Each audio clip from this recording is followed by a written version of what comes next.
On Tech News Today, the creators of Siri start over, and they're working on a self-learning assistant. Best-selling author and journalist Stephen Levy is here to tell us all about it. Plus, the government gets its own Geek Squad. Another recorded Comcast customer service disaster hits the web. And did Lyft catch Uber cheating? We'll find out. Tech News Today is next. This is Twit. Bandwidth for Tech News Today is provided by CashFly at CACHEFLY.com.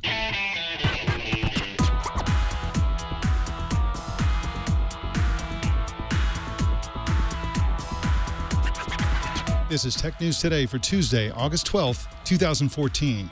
This episode is brought to you by Gazelle, the fast and simple way to sell your used gadgets. Find out what your used iPhone, iPad, and other Apple products are worth at Gazelle.com. And by Personal Capital. With Personal Capital, you'll finally have all your financial life in one place and get a clear view of everything you own. Best of all, it's free. To sign up, go to personalcapital.com/TNT. Tech News Today is the show where we talk about the tech news with the journalists who report it. Welcome to the show. I'm Mike Elgan. With me, of course, Jason Howell. And a team of experts. That's right. Working experts. hard in the back. Top men are working on it. Top men. Speaking of top men, Joe Panettieri is our Tuesday co-anchor. Welcome, Joe. You and R2D2. And you'll notice I do not have a team behind me other than the droid you're looking for. Yes. It's always the droid I'm looking for. Well, we've got some great news today. By great news, I don't mean good news.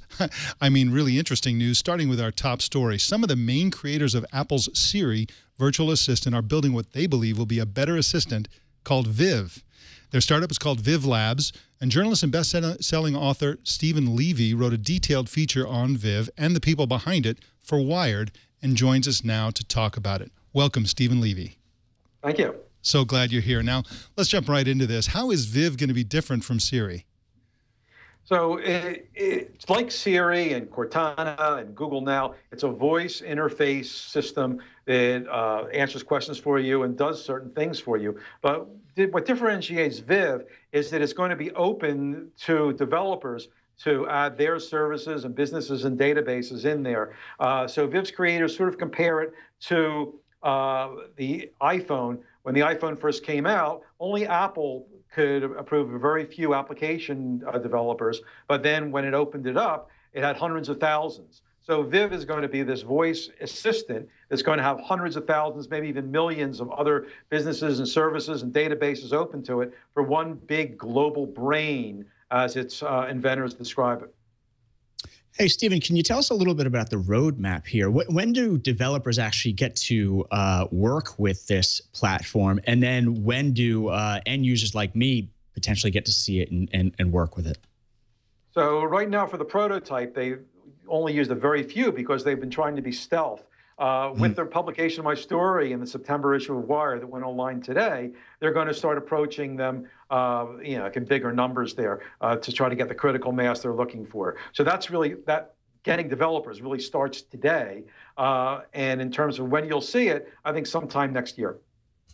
Now, of course, they're throwing around language like it's self-learning, it sort of always grows and learns with you. This sounds to me a lot like Samantha in the movie Her. It's not going to be really like that, is it? It's not going to be self-learning in that sense. It'll be self-learning in terms of gaining new sources of data and just using personal information that's available to it in order to be intelligent. Right. It's not going to hook up with you in the romantic sense, but what it will do, at least the ambitions are, is that it's going to learn how to fulfill your requests better. So if you could say something cryptic, it might know really what you mean. One thing they said to me is, for instance, they assume that in the future you're going to be able at 2 in the morning stand outside a bar and say to your phone, "I'm drunk," and it'll know who you are, where you live, dispatch a car to you, because it knows that when you say "I'm drunk" at 2 in the morning, you probably want to ride home. Hey, Stephen, can you give us some more color commentary on the people behind this? I mean, were these low-level folks over at Siri, or was this the core team from Siri that's working on this now? These are the people who invented Siri. Probably the key guy is named Adam Cheyer. He was the fellow at Stanford Research Institute, SRI, that did this $400 million project for DARPA. He was the lead developer on that, called Kalo, which really broke new ground in artificial intelligence assistance. And that became the core of Siri when he met up with Dag Kitlaus, who had left his job at Motorola, became an entrepreneur in residence at SRI, and convinced him to start a company together. There was a third Siri co-founder that went with them to Apple, who's still at Apple, Tom Gruber. But the third co-founder of was another engineer originally at SRI, then Apple, called Chris Brigham. So the really key people behind Siri left Apple and now have this startup to take voice-activated assistants to the next level. Adam Cherrier is a super genius, and he's been trying to build what you're describing here for a long time. And it sounds to me like that was the original intention behind Siri. It was supposed to be much more plugged into all kinds of other services. And I recall using Siri when it was just an app before Apple bought it, and it was already making restaurant reservations, and they were promising all kinds of other integrations. As soon as Apple got their hands on it, they backed off on those integrations, and they're talking about, you know, we're hearing rumors that they're going to be slowly rolling out additional integrations in the future. But really, he's been trying to build this kind of thing for many years, hasn't he? That's right. Yeah, and you said it. When Siri, the application, came out, it was only out for a few months before Steve Jobs personally made a pitch for the Siri team to join Apple. It had over 40 things that you could do with it. Now, slowly, Apple's been adding some of those back. For instance, the original Siri, you could make a movie reservation. You could do that now with the Apple Siri. But what the big secret sauce of Viv is that in order to add things, you don't really need engineers in-house to do the additions. It's open, so the services themselves can, with they say as little as a few hours of training, can add their service to this global brain that is Viv. And and when you make a request that might involve that service, or that service might be able to satisfy you, then Viv itself will write the code automatically to make that link between one database and another, so it could fulfill a very complicated request. One last question, Stephen. This is this is going to be cross-platform, apparently. What is the business model? How are they going to sell this? Is this going to go straight to consumers? Or are they going to go to companies that would integrate this into their products? I think the plan is, though it's not in stone, is that they will get a cut of all the transactions you want. So when you say I'm drunk and the car picks you up, they'll get a cut of that Uber service or whatever it is. If you say I want to buy a bottle of wine on the way to my brother's house that goes well with lasagna, it can do that for you. That's the example they gave me, and we talk about it in depth in the story in Wired. But they'll get a cut of that purchase of wine. So I think it's an affiliate, purchase. It's the logical business model for them. Yeah, your example of the wine that's, find me the nearest bottle of wine that pairs well with a specific dish, that feels a little bit like Wolfram Alpha type of calculation. There seems to be bits of Google Now, bits of Siri, and presumably bits of Cortana in this in terms of feature sets. It sounds really intriguing, and I congratulate you on this exclusive. It's really, really an interesting article. Everybody needs to go to Wired.com and read this article. Now, Stephen Levy, when you wrote this, you were the senior writer for Wired, but that is no longer true, is it? No, actually, last Friday was my last day at Wired. I actually have one more story coming out. We have long lead times. So this is the September issue. I have one coming out in the October issue. But I recently took a job at Medium. My job is to build a tech site within that fantastic, beautiful platform at Medium. So I've become a startup guy myself. That's incredible. Now, Stephen Levy is a former writer for Wired and the author of numerous best-selling books, including In the Plex, which is about Google, and also Insanely Great, which is about the Macintosh. Thank you so much for joining us, Stephen Levy. My pleasure. Have a great day. All right, thank you. You too. Well, in just a sec, we're going to tell you about the government's new Geek Squad, but first I want to tell you about Gazelle. Gazelle is going to buy your used gadgets. You've got them lying around the house, got them in a drawer. You've heard about Gazelle. What I want to tell you about is how easy it is to use Gazelle, how easy it is to get money from the device you're no longer using. Simply go to Gazelle.com, select the phone or the device that you want to sell to Gazelle, indicate its condition, You know, it's great condition, lousy condition, whatever, and they'll give you a price. That price is locked in for 30 days. So if the value plummets, you'll still get the price that was quoted to you when you went to Gazelle. Super easy, risk-free offers, and you'll get paid fast by check, PayPal, or Amazon gift card. If you use the Amazon gift card option, you'll get 5% extra money. So go to Gazelle now and find out what they will pay for your used gadgets. They send you a box in most cases. You simply pull the sticker out of the box, put the phone in the box, put the sticker on the outside of the box, give it to your mailman, off it goes, and you get paid. It's a really, really great service because it is so easy. And it's good for the environment too, because they'll put that phone back into circulation. Somebody will want your device. You don't want it anymore. Somebody else will, and you'll get paid to put it back into circulation, which is always a great idea. So find out what your phone is worth. Take a minute and go to gazelle.com to find out. And we thank them for their support of Tech News Today. Well, Joe Panettieri, tell us about the government's Geek Squad. Yeah, Mike, you know, I like your metaphor here for Geek Squad. Let's talk about it a little bit. And let me frame it this way. Imagine if the government wanted to build its own Geek Squad, but yet are there enough IT technicians? Are there enough Geek Squad cars in this government effort? And also, is there enough fuel, enough budget to drive around these cars and get things fixed? So what we're referring to here is this new U.S. digital service. Now, this new U.S. digital service strives to enact best practices for future IT projects and a lot of the learnings or difficult times from healthcare.gov. And the person leading this up is Mikey Dickerson, a Google veteran. And here to join us and give us some insights as to what's going on here is Justin Sink, a White House correspondent over at The Hill. Justin, how you doing today? Hey, guys. Thanks for having me. Thanks for joining us. Can you give us some insight? What exactly is the government trying to do here? Is this a fix for healthcare.gov or is it something different? Well, I think it was born out of kind of the problems that they had with healthcare.gov.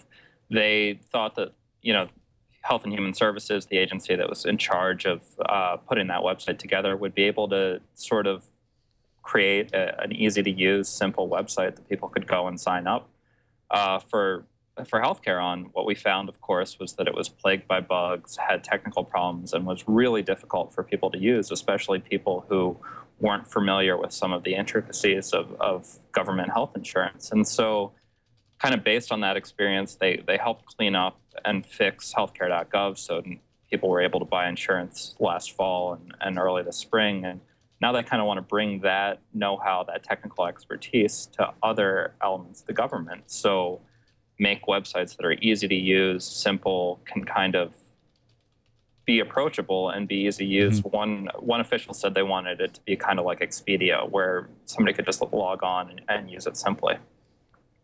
Gotcha. So now, as I understand it, Mikey Dickerson, a Google veteran who helped fix or shape up healthcare.gov, is actually going to be involved in this new U.S. digital service.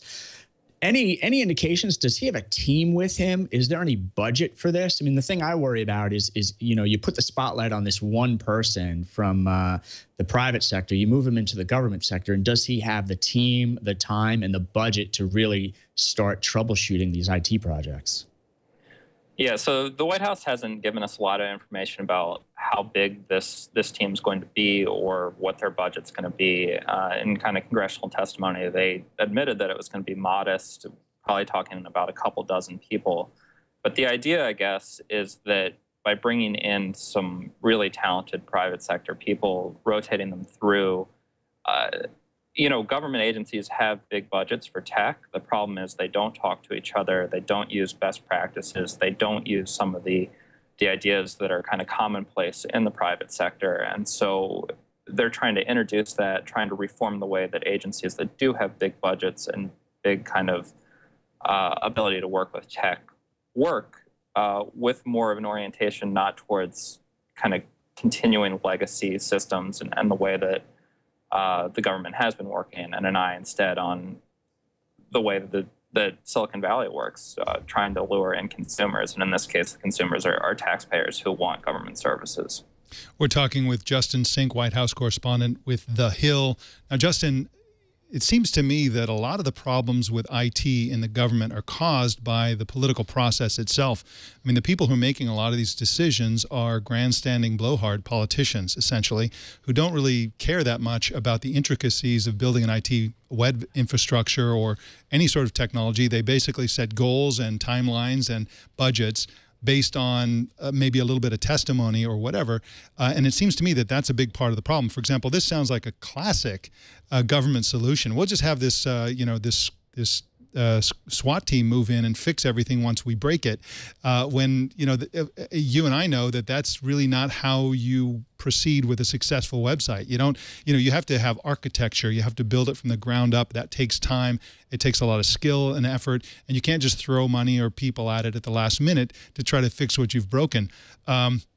Is there any, you know, Joe listed the list of resources that this person may or may not have to fix these kinds of things, but will he have the authority? Will they listen to him and take his experience from the private sector to essentially do a better job in the first place rather than go in and fix it after they've broken it? Yeah, I mean, I think that's always the question to ask about a government initiative. Is this a Band-Aid, or is this something that the government's really invested in, or somebody who's going to have authority to change things?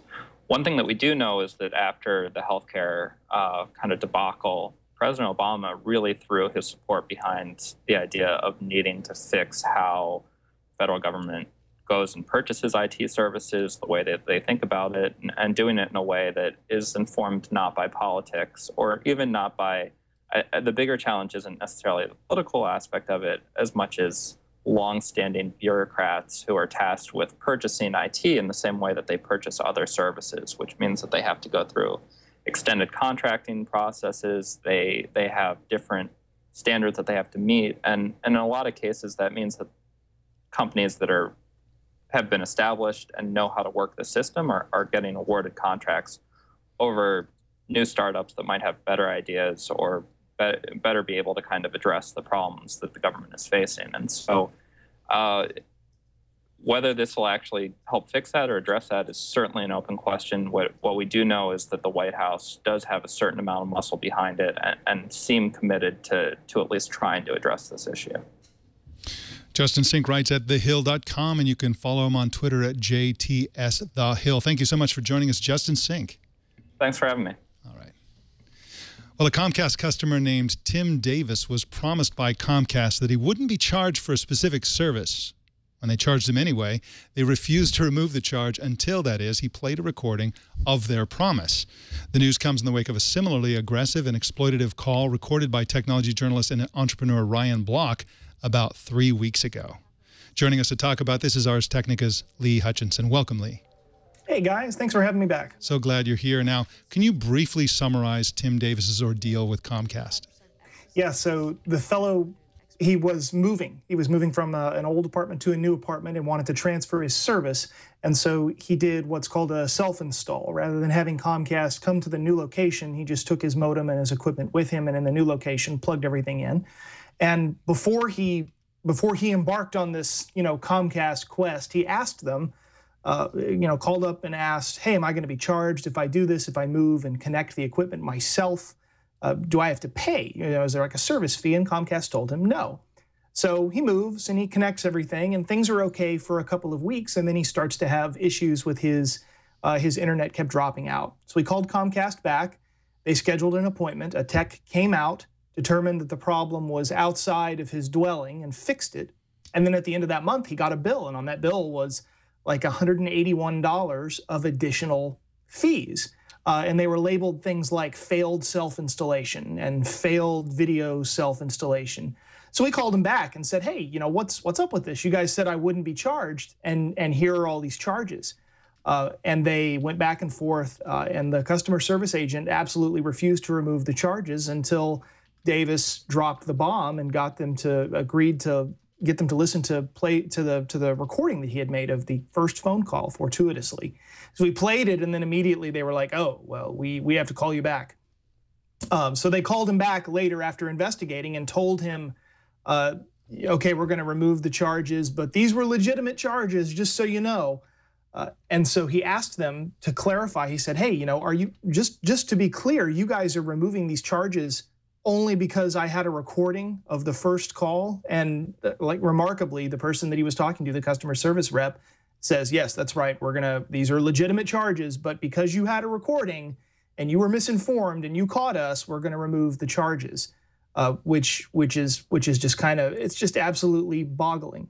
Now, Comcast has issued a statement after this news blew up. They reached out to a bunch of different publications, including us, and their statement says, quote, "This is not the type of experience we want our customers to have, and we will reach out to Mr. Davis to apologize to him. Our policy is not to charge for service visits that are related to problems with our equipment or network, and we're looking into this to understand what happened and why it happened." Well, let's listen to a couple of minutes from this call. I think you're going to be astounded at what you hear. If you're not, that's fine if you're not able to remove the charges, but if you issue a credit on the line for the same amount, that'll be just fine. We can also show the video. Yes, it's pretty goofy video. Because of that, because we can see that it is a valid charge on the account. Because no, we it's sent not a out valid charge. It doesn't mean that we. It's not a valid charge because as I made it very clear to you, you can see proof that it's not a valid charge in my account history, and I also have proof in the form of a recording with the agent that scheduled the service call for me. So that's two ways that you can verify that it's not valid charges, that they're not valid charges. So you can do that and verify that they're not valid charges, and then as an exception, because clearly this is a mistake on either Comcast's end or the technician's end, you can issue the credit. There's no way that I can issue the credit because even though it says failed self-installation, every time we send out a technician, there's a $50 charge for that. Well, I have a call recorded where the agent tells me in no uncertain terms that there will be no charge. So I don't care what you're... To the employee. I don't you care. You can give feedback no, listen to the employee, to me. But listen there's to no me. way that listen we can credit me. You $50. cannot bill me. I don't care if you give feedback to the employee. You cannot bill me for something that I did not authorize. You cannot tell me that it's free and then bill me anyway and then tell me that you cannot unbill me or credit me for the bill. You can't do that. It's illegal. Do you understand? I apologize for that, but there's no way that I can credit the account. I'm not going to pay for something. Well, there it is. That's just a couple of minutes of this from this recording. It goes on and on and on and on and on. In fact, even after he says that he has a recording, she continues to resist and resist and resist. And it's only after a lot of badgering that he gets her to, investigate the whole issue. They come back to him, and he ends up being told, as Lee told us, that they will honor it, but only because he had a recording. So Mike and Lee, I have a quick question for you. Do you think everything will get all better once Comcast is able to conference in Time Warner and maybe fix these problems by putting two heads together? Can you see me shaking my head? I'm shaking my head. So, I mean, the thing that you obviously want to do after you hear something like this is I mean, it makes you think, well, hell, I should be recording every single time I make a phone call to anybody. Any customer service, I should be recording. I mean, that's the first thing that I thought, but you got to be careful with that because there are 12 states that have what's called all-party consent laws that make it so that everyone on the phone call has to be aware before a recording is made. And the list is, it's California, Connecticut, Florida, Hawaii, Illinois, Maryland, Massachusetts, Montana, Nevada, New Hampshire, Pennsylvania, and Washington. If you live in one of those states, you can't necessarily just decide to record your customer service calls. I mean, they're recording, and they have the notice that says, calls may be monitored to improve quality, blah, blah, blah. But legal experts are unclear on whether or not that actually gives you the right to record without similarly informing them, hey, by the way, Mr. Customer Service Person, I'm going to be recording this phone call. But still, I mean, that seems like something that you're going to want to do, especially if you don't live in one of the two-party consent states. This is the thing that bothers me about all this. People who are sharp and prepared, like Tim Davis and Ryan Block, And props to Davis, man. He kept his cool. He did a good job. Right. Yeah, right. I would have flipped out like 2 minutes into this thing. But they can defend themselves. They can record these calls. They can get publicity on their websites and get the world to crack down on Comcast, forcing Comcast to apologize, forcing Comcast to say that they didn't mean for any of this to happen. But the business model seems to be, because, you know, again, this is something that emerged on a Reddit, a subreddit on Reddit, about bad Comcast customer service specifically. There are lots of these examples from Comcast, but the business model seems to be to fleece customers through lying and bullying and then act shocked and apologetic when they're caught. And the vast majority of customers, of course, are not people like Ryan Block and Tim Davis. They're ordinary people. They may be senior citizens. They may be immigrants with struggling with second language. There may be all kinds of different types of customers who will simply roll over and accept this kind of abuse, and that seems to be the business model here. You know, people accepted their apology when Ryan Block posted his recording, and they said, "Oh, we're going to review everything top to bottom. We're going to change everything."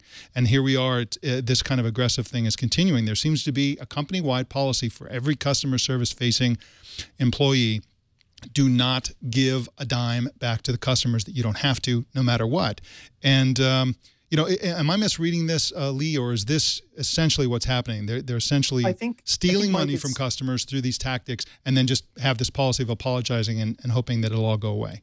It's difficult to ascribe something like this to malice. I don't think it's malicious. I think it's simply a byproduct of Comcast being as large as it is. You know, when you hear, when things like this happen, you get apologies from the executive level that come down, and those apologies, I think, are real. I think it's just incredibly difficult to steer a ship this big, because when you have so many layers of management and you've got the responsibility for drawing revenue now being placed on call center employees, you know, these guys that are taking calls, be they outsourced or onshore, or, you know, these people who are answering customer service calls are being forced to upsell services too. And when you level that much sales responsibility onto support roles, you get these kind of just massive disconnects, where what it sounds like the executives are saying, where we want good customer service, and what's actually happening are totally unconnected. I mean, I don't think the Comcast C-suite folks come to work every day thinking, well, it's Tuesday, looking forward to screwing some customers today. I just think it's a byproduct of the company being as large and just as octopus-like as it is. So should it be allowed to become larger? Well, so I can't speak for my publication or anything official, but if you're asking my personal opinion, I am, yes. I mean, it just seems like common sense that it shouldn't be allowed to happen. Time Warner is an organization that has very bad customer service ratings. Comcast is an organization with very bad customer service ratings. Logically, what do you think is going to happen when you mash these two entities together to produce an even larger entity? Yeah, it's a whole new, better airline, we promise. Hey, follow up in terms of the DNA of this industry. One thing that strikes me is these customer service reps, clearly they're not empowered to make financial decisions on the call. Every financial decision they make is more of an upsell rather than a, let's correct this issue with the customer and you give back money. Flip that on its side and go into an Apple store. It seems like every Apple employee, at least in America that I've run into, is empowered to take back a product and offer some sort of resolution to an issue. Do you think that type of DNA can be replicated from what Apple has developed into other industries, such as the broadband industry?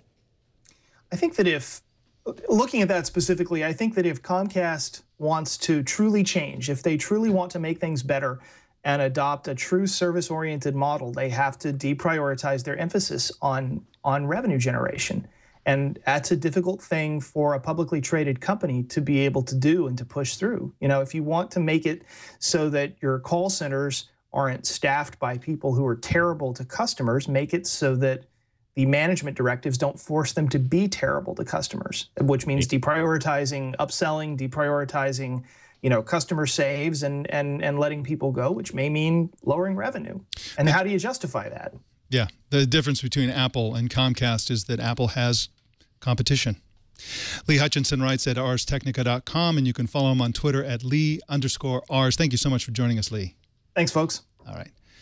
Well, Joe, it looks like Google's commitment to high-speed internet services goes pretty deep.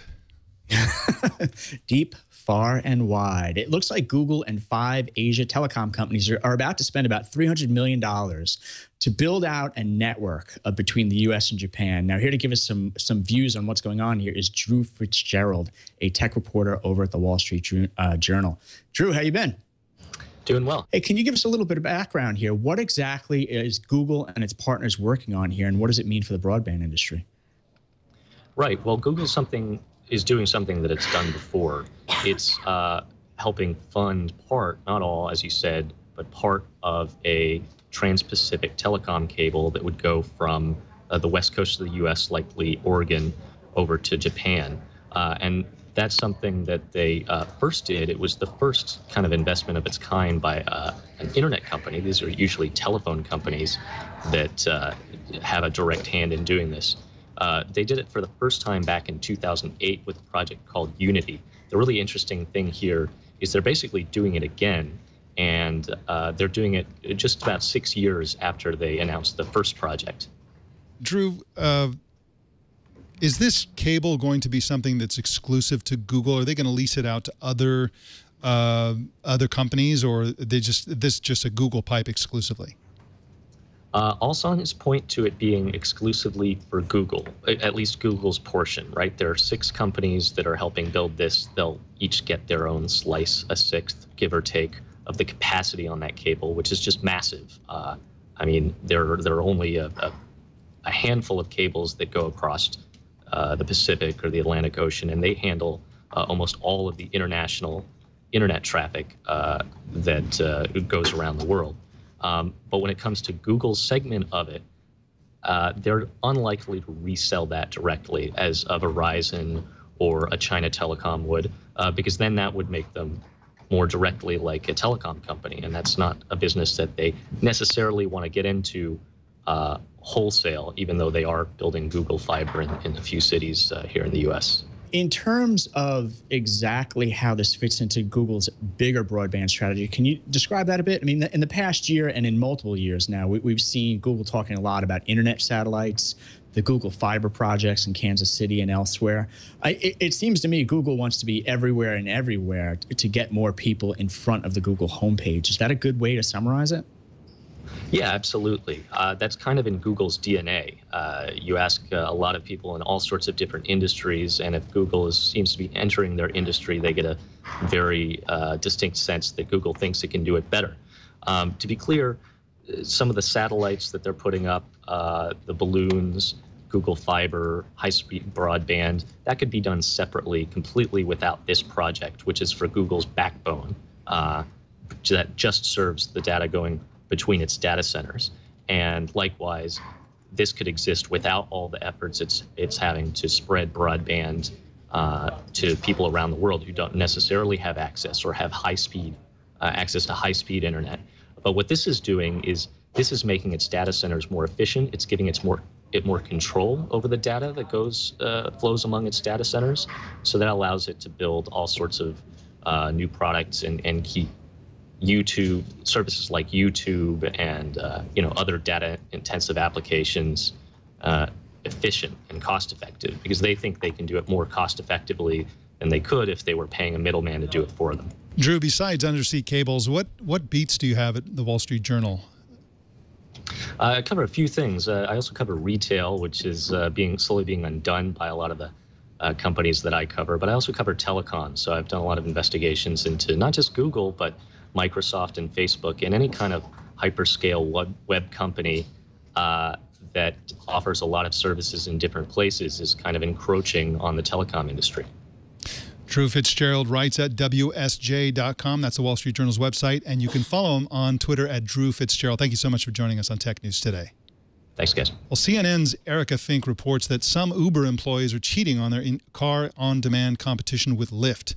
She said that Lyft provided evidence to CNN that 177 Uber employees have ordered and canceled more than 5,000 Lyft rides since last October. If this is true, Joe Panettieri, this sounds like some pretty dirty dealings there in the car on demand industry. Basically, what they're doing is they're doing ding dong ditch to their rival. They're forcing the cars to go chasing rides, and then they're canceling them. And of course, that's causing overages and unavailable cars, and so people will have no other choice than to call Uber. It doesn't sound to me, though, as if there's real evidence that the company itself is doing this according to company policy. But how does this whole story strike you, Joe? You know, that's what concerns me even more is the fact that this may be going on, and then management is distancing itself from the situation and suggesting that they weren't aware of this. So what's worse, the fact that the employees were doing this, and maybe 177 of those employees were involved, or the fact that it was going on and management was just checked out and didn't even know. I mean, that's a pretty scary situation, if you ask me. I mean, I don't think, unfortunately, I don't think practices like this are rare. You think about IT companies launching denial of service attacks against each other to slow down website performance.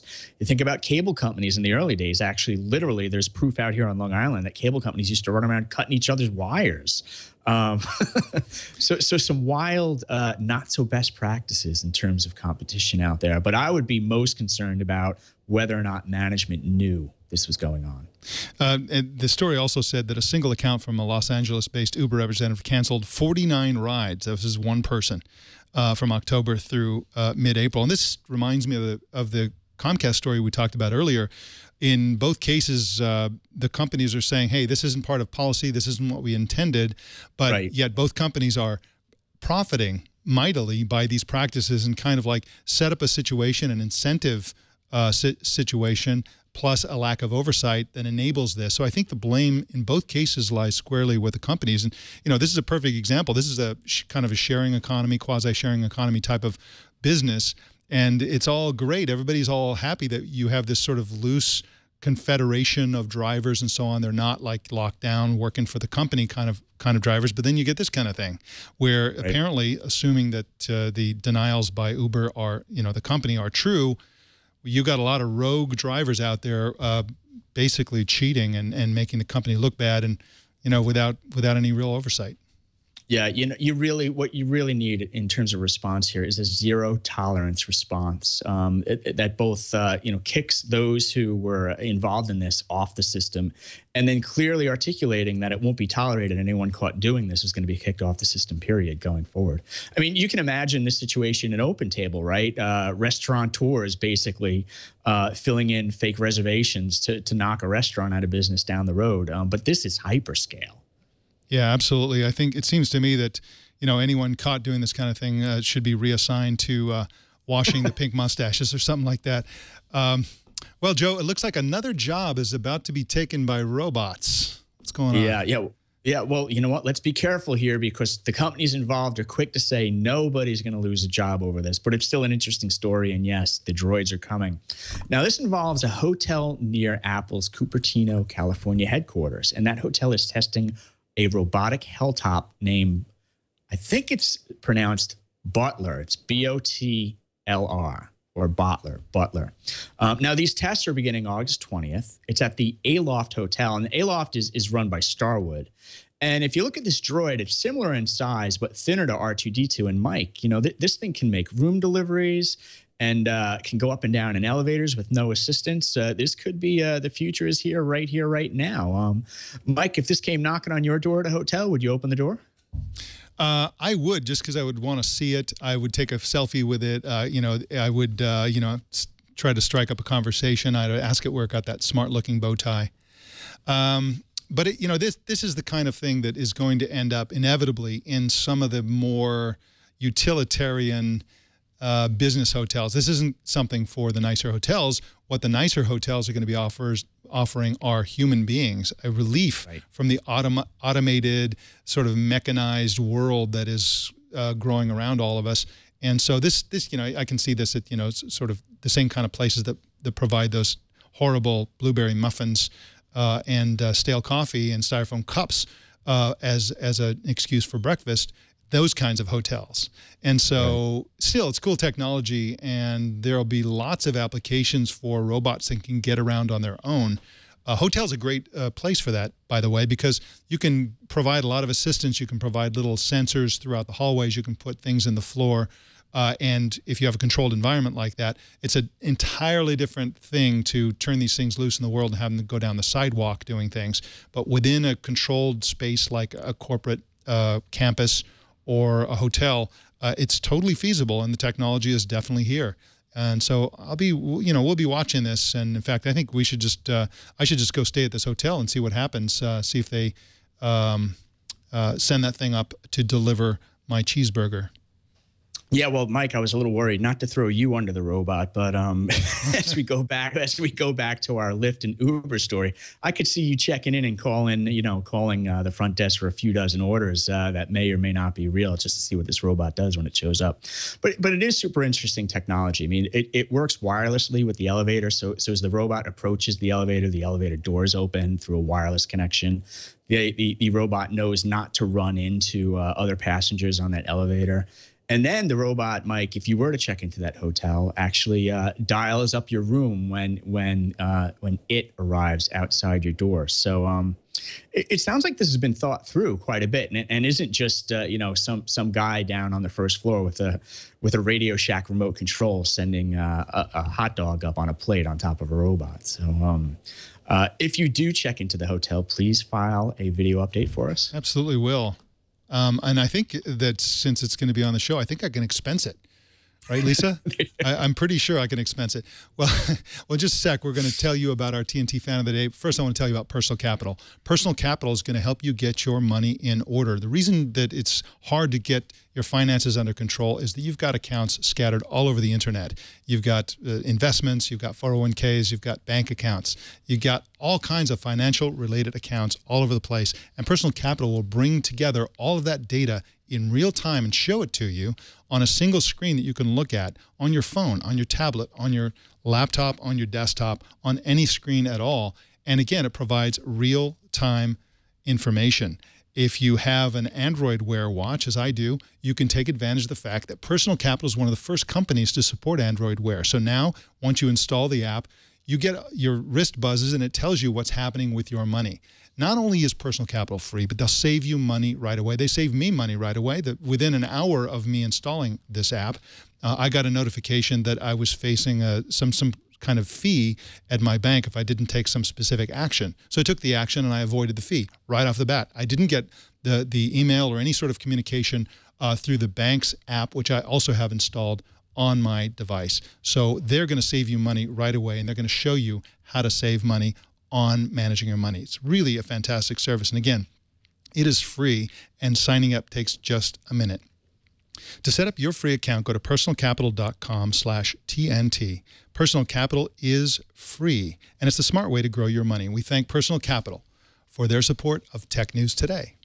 And speaking of Tech News Today, that is the Tech News Today. Our TNT fan of the day is Dave Troutman of Edmonton in Alberta, Canada, who posted this picture in the Tech News Today community on Google+. And I love this picture because it looks like you and me, Joe, are looking at his breakfast going, Yeah, bacon. maybe we're in that hotel. Yeah, right.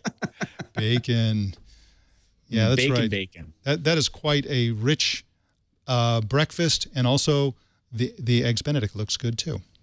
Yeah, yeah. And if I could do a shout out, actually, I think I was watching Shark Tank, and there was one of the startups out there was called Bacon, and they're out in the San Francisco area. And I do promise to go visit them the next time I'm in the area. I'll go with you. All right. All right. Well, that is the Tech News Today. Joe Panettieri, thank you so much for joining us today and every Tuesday. Awesome stuff as usual. Mike, thank you very much. Jason, take care as well. You bet. Thank you. If you want to be a candidate for our TNT fan of the day, just take a picture of your setup, post it on Google+, Twitter, or Facebook using the hashtag #HowDoYouWatchTNT, and we will find it. Subscribe to Tech News Today on Stitcher, iTunes, YouTube, Feedly, Yahoo, RSS, so many ways to subscribe. I personally subscribe to the video version on my laptop and tablet and the audio version on my phone. You might do the same. It's a great way to always stay on top of the tech news. Choose your favorite way to subscribe at twit.tv/TNT.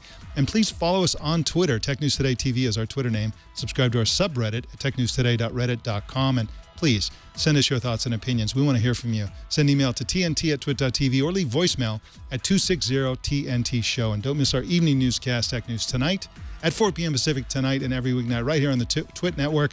My name is Mike Elgan. Thank you for tuning in. We'll see you tomorrow.